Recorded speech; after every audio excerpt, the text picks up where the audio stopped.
So if you're an entrepreneur that's serious about growing your business, this is going to be a video that you want to watch all the way up until the very end because it's packed with the most precious lessons that I've learned through my years of entrepreneurship. And these are lessons that cost me millions of dollars and years of pain and frustration to overcome. And now you can save yourself that money and that time. On top of that, each tip is going to get more advanced as we go through. The last two are typically the ones that I see destroy the most amount of entrepreneurs. And if you're watching this video right now, your chances are that you're struggling with it too. And that's okay because I'm going to show you how to resolve those. Let's dive in.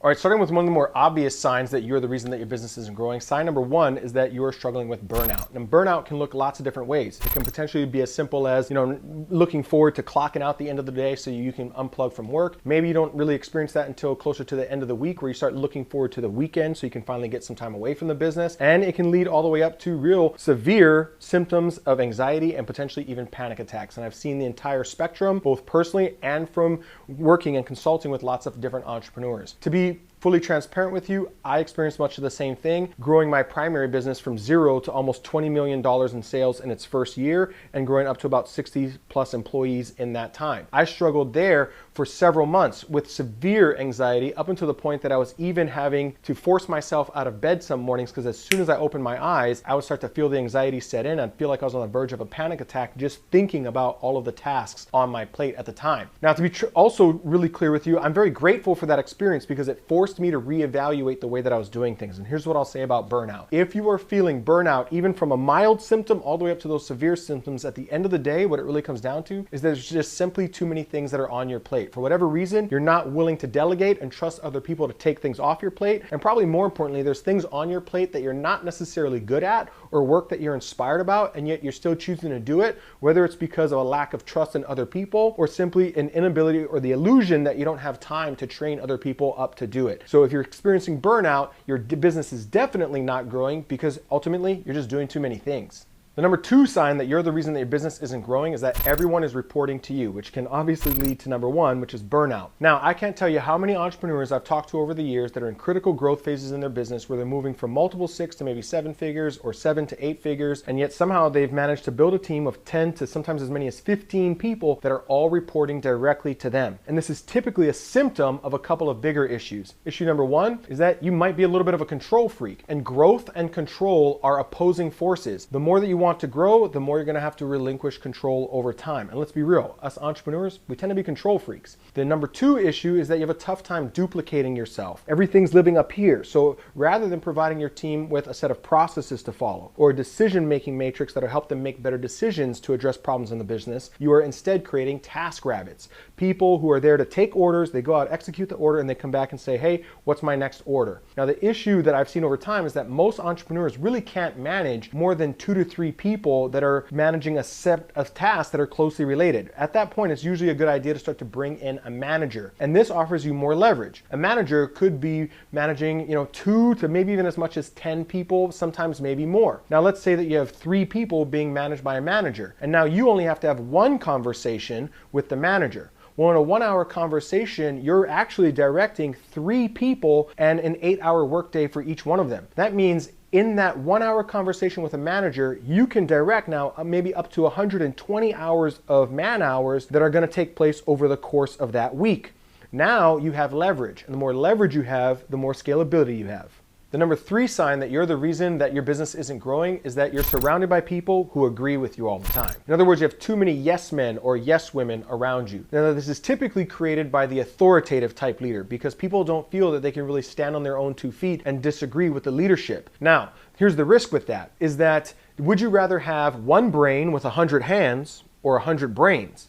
I'd rather have 100 brains, especially if you want to be able to elevate yourself out of your business. In fact, as I'm sitting here right now shooting this video, I only work a few hours a week in my primary company that's doing millions of dollars a month. And on multiple occasions, I've been able to take vacation for a month or more. And not only does my business survive, it grows without me. And if you ever want to be able to experience that type of freedom, then you've got to be able to create an environment where people feel like their voices are important and heard. So here's something that worked out well for me. When I'm hiring somebody and I'm bringing them on board, and they're going to be directly reporting to me, I let them know in advance, hey, listen, I need people on my team that are willing to disagree with me. Your job is to be out there seeing the things that I'm not able to see. And if you feel like I'm making a decision that isn't the best decision that can be made, then you need to speak up and stand your ground on that. And I'm going to let you know up front that I am often wrong, but I rarely lack confidence. So you are going to be up against somebody who has a lot of confidence in their decisions. But if you really believe that your decision is the best or that I'm making a mistake, I need you to be able to stand up for it, even if I am coming across as confident. Now, here's the byproduct of that, is that I need to also create an environment where they feel comfortable doing so, where somebody is able to speak up and I can say, hey, okay,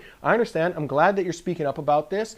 Can I ask, what are you seeing out there on the front lines, in the trenches, on the battlefield that I'm not privy to? Do you have any KPIs or numbers that can support your position? Let's go over those things. And assuming that they're able to provide those things, then I may be willing to change my decision and support them. At sometimes I might even have to disagree and yet fully commit anyway. In other words, I disagree and I commit to the decision that they made if I'm allowing them to be fully responsible and autonomous for their decision making over their team or their department. So if you want to create a business where you have 100 brains rather than just 100 hands, and that can eventually set you free from the day-to-day grind, then you've got to be willing to allow people around you to disagree with your leadership.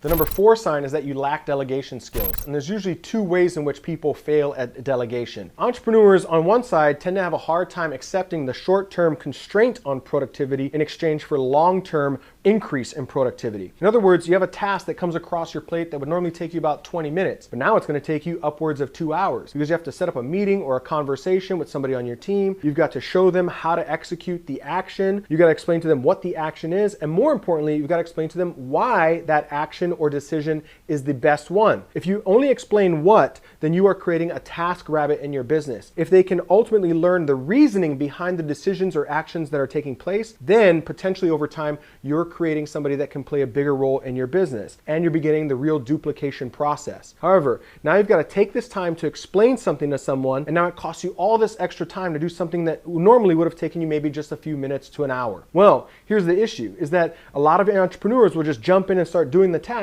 even though they've already brought somebody on board to handle those tasks, and now they start looking at that position or that hire later and blaming them for not getting the job done, even though they really just didn't delegate. The other side of delegation is that people tend to delegate by abdication. In other words, you hire somebody on your team to handle something that you're fed up with and you no longer want to deal with. You bring them on board, you say, great, this is yours now, you wash your hands of it, and you move on into doing other things that are important to your business. Inevitably, what happens is 60 days, 90 days, 6 months from now, you turn around and go, oh my God, what happened here? Why did that break? This must not be the right person for the job. But in reality, you set that person up to fail. So if you're going to succeed at delegation, you have to accept the price at which it comes, which means that you're going to temporarily experience a slowdown in production so that you can reap the rewards in the long term of an increase in production overall. Sign number 5 is that you're experiencing high turnover, and we're talking both internally and externally. Externally would refer to customer retention. How quickly are you losing customers out the back door? Internally is team member retention. How quickly are people joining the team and then leaving again anyway? The thing that entrepreneurs tend not to like to hear is that both of these are ultimately the result of you. Here's a very simple leadership principle that we've adopted that's changed the face of our business, and all my leaders abide by it. It goes like this: probably them, but definitely me. In other words, it doesn't matter if it's a customer who got unhappy and now we lost them, or a team member who's producing a less than stellar result. In either case, we know, well, it might be them, but it's definitely me. What could I do better? How could I communicate better or set a better expectation, so on and so forth. See, when we accept 100% responsibility for our outcomes, then we are empowered to create the outcomes we desire. But if we expect that other people need to change in order for us to get the results we want, what we're really saying is that our results are in somebody else's hands, and now we're powerless to change it. Let me give you an example. I was recently talking to a friend of mine that owns an agency, and he's lost a few customers. Well, I happened to run into some of those customers at an event, and they were telling me why they were unhappy and why they left. When I brought it up to him later, he begins to tell me how those clients weren't good because they didn't do X, Y, Z, and that's why they didn't get the result that they needed. Well, as soon as I start hearing that, I know there's probably poor leadership on that team, because a great leader would have stood on their own 2 feet and said, yeah, we're aware, there's some things that we're changing now to do better and make sure that that doesn't happen again. Now here's the good news in all of this, is that it's far cheaper to keep a customer than it is to acquire a new one. In other words, with just a few extra dollars spent on customer support or customer experience or customer results, you can keep a customer that's coming back again and again and again, spending more and more money with you. And that's a lot cheaper to achieve than it is to acquire a brand new customer. The same is true about your team members. It's a lot cheaper to create a great culture that fosters great team members than it is to churn through team members. In fact, in 2018, I had our HR manager do an analysis to figure out what it was costing us to hire a new team member. The result? Over $40,000. That means if we burn through that team member and have to find another one, that's $80,000. Do it again, that's $120,000. And you can continue to do the math, I'm sure. Now, it's a lot cheaper to just create a great culture where people feel loved, supported, understood, and that they can see a way that within your company, they can achieve their goals. Consider this. Your team members do not exist to achieve your company's goals. Your company exists to help them achieve their goals. In other words, your team member is probably your most valuable customer. They're a customer of your culture and your opportunity. And the other good news here is that when you keep them happy, they tend to keep the other customers happy. So here's the point. Customer retention and team member retention are ultimately up to you and the culture that you create in your business. Sign number 6 is a big one, and that is that you don't know your numbers. A lot of early stage entrepreneurs and even moderately successful entrepreneurs tend to skip over the critical data that's important to make key decisions in the business. Let me give you an example. If I want to do $2 million in sales this month in my company, we know exactly how many sales conversations need to take place based on the average of what sales conversations are worth over the last 90 days. More importantly, I can then see how many appointments we need to put on our calendar in order for our sales team to have that many conversations. Then I can see how many customers do we need to generate on the front end in order for us to generate that many appointments. Then I can see how many people do I need to get registered for my automated webinar, which is our primary customer acquisition tool. How many people do I need to get registered for the webinar in order to acquire that many customers? Then I can see how much money do we have to spend in marketing in order to generate that many webinar registrations. And then that cascades all the way throughout. In other words, I'm not sitting around hoping and praying that, we get enough referrals or enough people DM us this month. Instead, we have a dialed-in system and process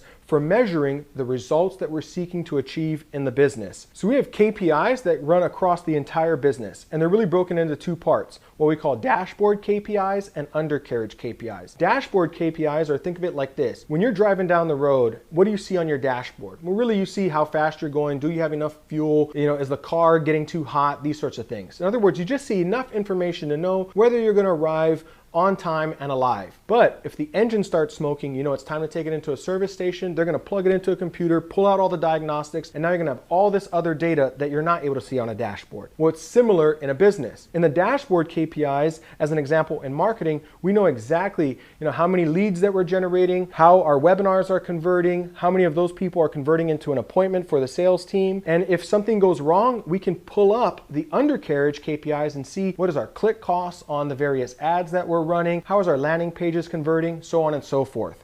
In our sales team, we can see the dashboard numbers. What is the average appointment value and average call value of the entire team? If we need to pull up the undercarriage because we're behind on those numbers, well, then we can see what each person is contributing. Each salesperson, how are they performing in comparison to the team overall? And are they all hitting the numbers that they need to achieve? For the ones that aren't, we can now take the proper actions to correct that. Inside of my fulfillment department, we can see, what is our net promoter score? Are people leaving us reviews? And if we're falling behind on any of those, then we can pull up the undercarriage and see, are people getting their onboarding in a allotted amount of time that is acceptable for us? Are people having their tutoring or their coaching program kick off in the amount of time that is safe for us between sale and they're actually starting on their curriculum, so on and so forth. In other words, we've got the data and the numbers overall to figure out, make sure that both the process is working and the people who support the process are doing their individual jobs. On my team, we have a value that is known as data-driven decisions. It goes on to say in this company value that we don't much care about your feelings or your gut. Instead, we care about the numbers.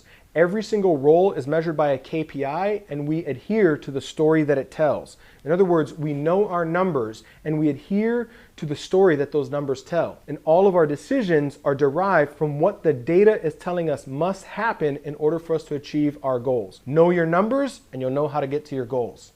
All right, finally, number 7, and this one plagues a lot of entrepreneurs, and that is that you're not willing to pay the price to acquire top talent for your team. In other words, if you want to win the Super Bowl, it's going to take Super Bowl quality players, and the only way to attract Super Bowl quality players is to offer Super Bowl salaries. Yet so often I'm talking to entrepreneurs who swear that they're trying to build an A team, but they're trying to do so while paying C and D salaries, which isn't going to work for obvious reasons. Furthermore, once we dig in, it really typically relates to the fact that, again, they don't know their numbers, going back to our previous point. If you don't know your numbers, then it's hard for you to figure out how you're going to get a return on investment for acquiring that talent on your team. Now, let's start to break this down. There's only really 2 reasons that we add team members to the team. That's either to increase revenue or increase the retention of revenue. In other words, to decrease the amount of refunds, and sometimes both. So let's say that I want to acquire a customer experience manager. First, I got to figure out, well, what does that customer experience manager need to achieve in order for me to be able to quantify their return to the company and make sure that we're getting a return on hiring that person? Well, then what we do is we come up with a document that's changed our hiring process. We call it the mission and key objectives document. At the top is a mission.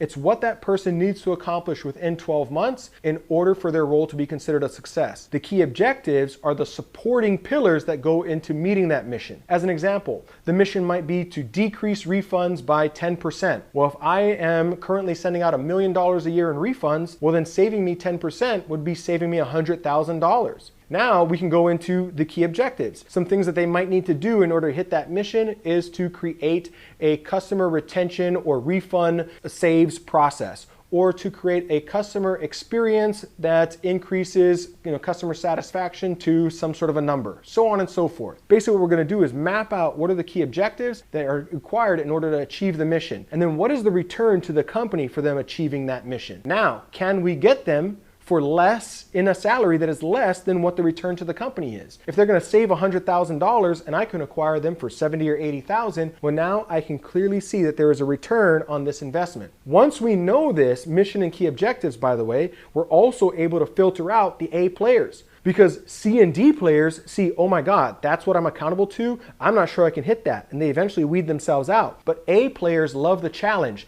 In other words, they see, okay, that's the challenge that I have to achieve. It's clearly spelled out for me. I can clearly identify what success in my role looks like. Bang, I'm in. I want to take that challenge on. And as they're assimilating into the team and they're going out about their work, over time we can start to measure, are they on track to hit that mission? If they're not on track to hit the mission, we can see that we are not going to achieve the overall objective, and now that person is probably not going to get us a return. And we know that, hey, maybe this might be a role that we no longer need, or at least that person's not capable of achieving the role. But now we have a way of measuring that. In other words, by taking the time to do this, we can clearly see what we can afford to pay somebody to bring on the team and what the return on that investment is going to be. Now there's much less fear about whether or not we can afford it and much more excitement about the opportunity to afford it.